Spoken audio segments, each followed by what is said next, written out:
வணக்கம். இது காலை நேர பிரதான செய்தி அறிக்கை. விரிவான செய்திகளுக்கு செல்ல முன்னதாக முதலில் தலைப்புச் செய்திகள். நாடாளுமன்ற தேர்தலை இந்த வருடம் நடத்துவது அவசியமற்றது. பந்துல குணவர்த்தன. குளவிக்கொட்டுக்கு இலக்கான ஒருவர் உயிரிழப்பு. முள்ளியவளையில் இளம் குடும்ப பெண்ணின் மரணத்தில் சந்தேகம். கணவன் மற்றும் மேலும் 2 பெண்கள் கைது. இந்தியாவில் கைதான ஐஏஎஸ் பயங்கரவாதிகளுடன் தொடர்புடைய மேலும் 2 இலங்கையர் கைது. மகனை தலைகீழாக கட்டி தொங்கவிட்டு தாக்கிய தாய் கைது. இந்திய விமானத்திற்கு வெடிகுண்டு மிரட்டல். அவசர கதவு வழியாக வெளியேற்றப்பட்ட பயணிகள்.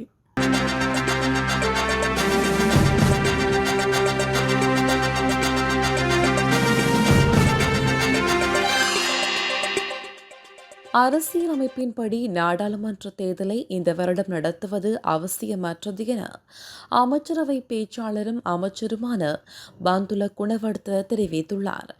அமைச்சரவை தீர்மானங்களை அறிவிக்கும் செய்தியாளர் சந்திப்பில் அவர் இந்த விடயத்தை தெரிவித்துள்ளார். எனவே இந்த வருடத்தில் நாடாளுமன்ற தேர்தல் ஒன்று நடத்தப்பட மாட்டாது எனவும் அவர் சுட்டிக்காட்டியுள்ளார். இதேவேளை ஜனாதிபதி தேர்தல் மற்றும் பொதுத் தேர்தல் 2 வருடங்களுக்கு ஒத்திவைக்க வேண்டும் என ஐக்கிய தேசிய கட்சியின் பொதுச் செயலாளர் பாலித் ரங்கி பண்டார யோசனை ஒன்றை முன்வைத்துள்ளார். பசறை காவல்துறை பிரிவுக்குட்பட்ட மில்லபெத்த பகுதியில் குளவிக்கொட்டுக்கு இலக்கான ஒருவர் உயிரிழந்துள்ளார். தோட்டத்தில் மிளகு பறிப்பதற்கு சென்ற நிலையில் குறித்த நபர் குளவிக்கொட்டிற்கு இலக்கானதாக தெரிவிக்கப்படுகிறது. இதனை அடுத்து ஹெப்டகன் பிரதேச வைத்தியசாலையில் அனுமதிக்கப்பட்ட நிலையில் குறித்த நபர் சிகிச்சை பலனின்றி உயிரிழந்ததாக காவல்துறை தெரிவித்துள்ளது. சீரற்ற காலநிலை காரணமாக களுகங்கையில் நீர்மட்டம் அதிகரித்து வருவதாக நீர்ப்பாசன திணைக்களம் தெரிவித்துள்ளது. இதனால் களுகங்கைக்கு அருகிலும் உள்ள பொதுமக்கள் வெள்ள அபாயம் குறித்து மிகுந்த அவதானத்துடன் செயற்படுமாறு அந்த திணைக்களம் தெரிவித்துள்ளது. அதற்கமைய ரத்தினபுரி, பெல்மதுளை, நிவிந்திகலை, எலப்பத்த, குருவிட்ட மற்றும் கெரியல்ல ஆகிய பிரதேச செயலாளர் பிரிவுக்கு வெள்ள அபாய முன்னெச்சரிக்கை விடுக்கப்பட்டதாக நீர்ப்பாசன திணைக்களத்தின் பணிப்பாளர் SPC சுகீஸ்வரன் தெரிவித்துள்ளார். ஜனாதிபதி ரணில் விக்ரமசிங்கவின் பணிப்புரைக்கு அமைக்க ஆரம்பிக்கப்பட்ட காசான சிறுவர் நிதியத்திற்கு இதுவரையில் சுமார் 127 மில்லியன் ரூபாய் நன்கொடையாக கிடைக்கப்பட்டுள்ளது.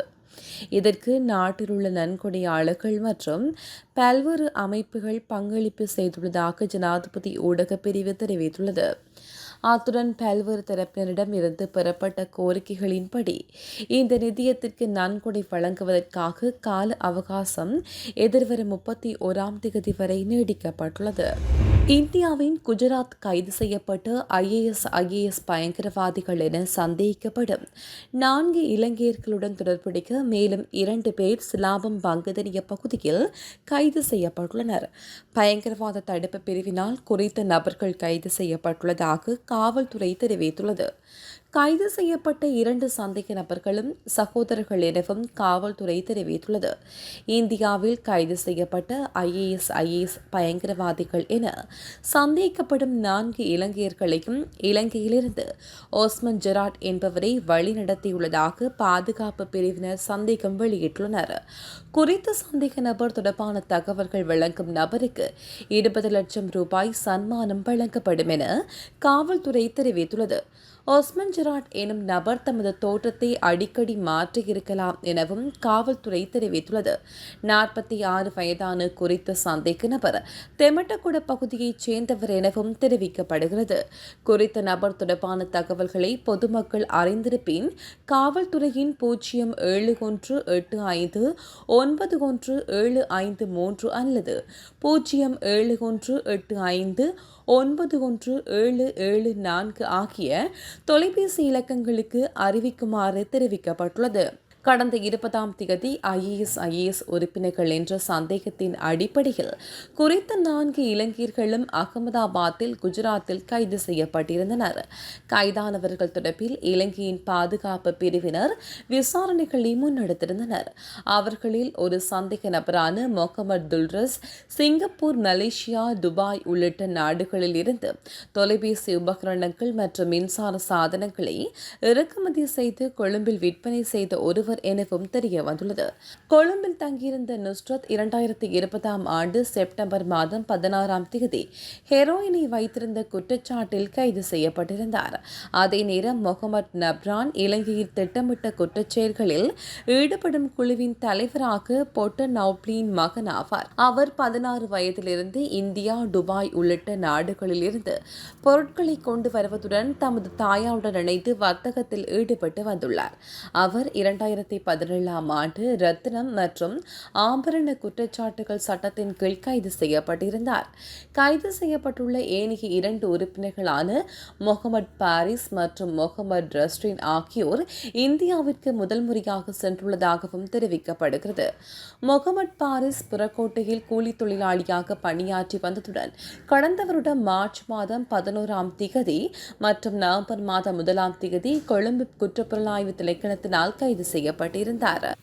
முச்சக்கரவண்டி சாரதியான முகமது ரஸ்டின் ஐஸ் ரக போதைப்பொருளுடன் தொடர்புடைய குற்றச்சாட்டில் 2022 ஆண்டு செப்டம்பர் மாதம் 16 தேதி கொழும்பு கரையோர காவல்துறையினால் கைது செய்யப்பட்டு பிணையில் விடுவிக்கப்பட்டிருந்தார்.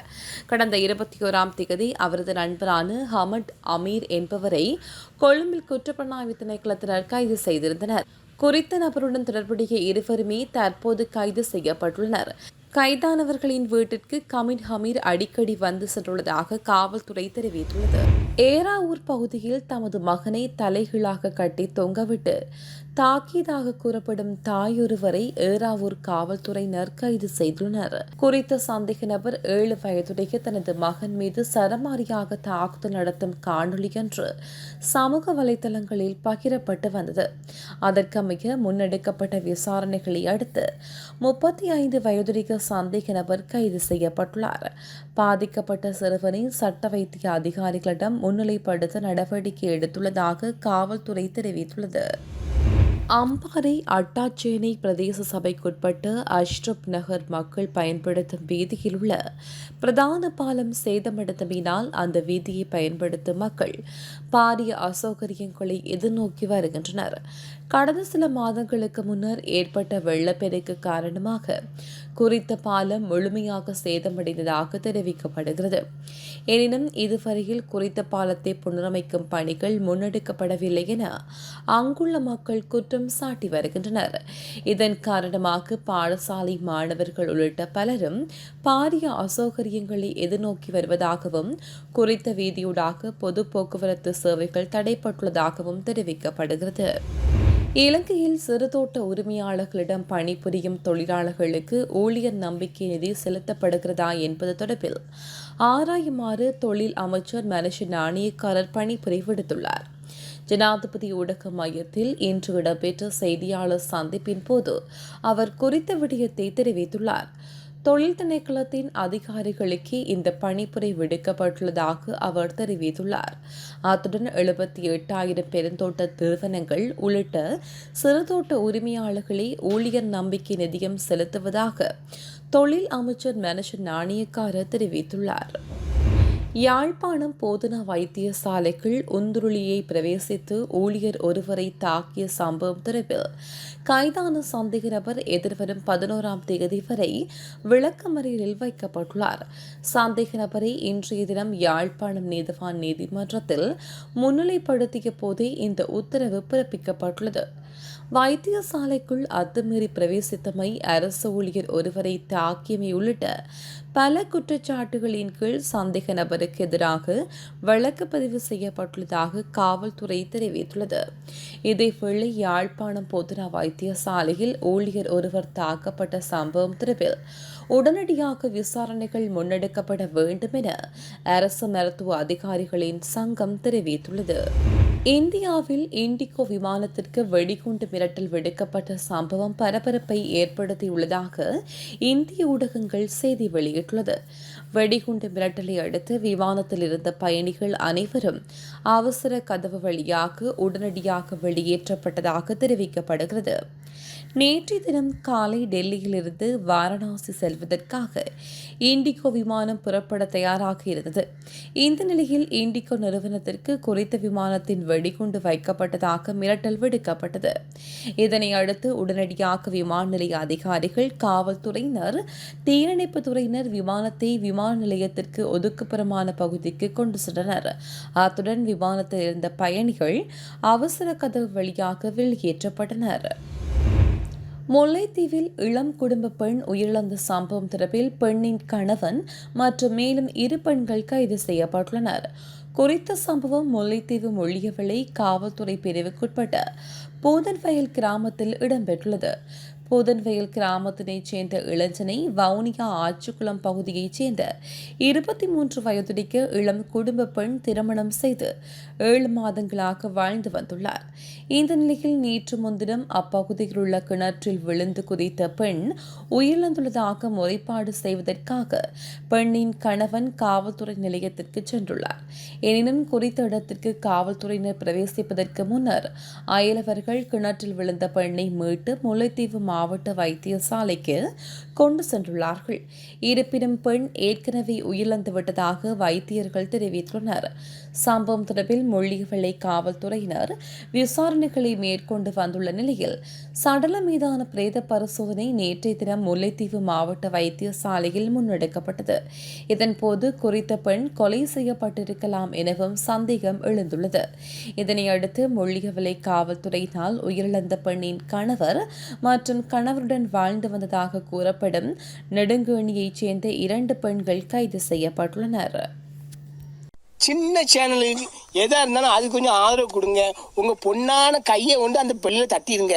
அவங்களுக்கு சப்ஸ்கிரைபர் 5-10 ஏறுனா அவங்க மனசு சந்தோஷப்படும். அவங்க வீடியோவும் பாருங்கள்.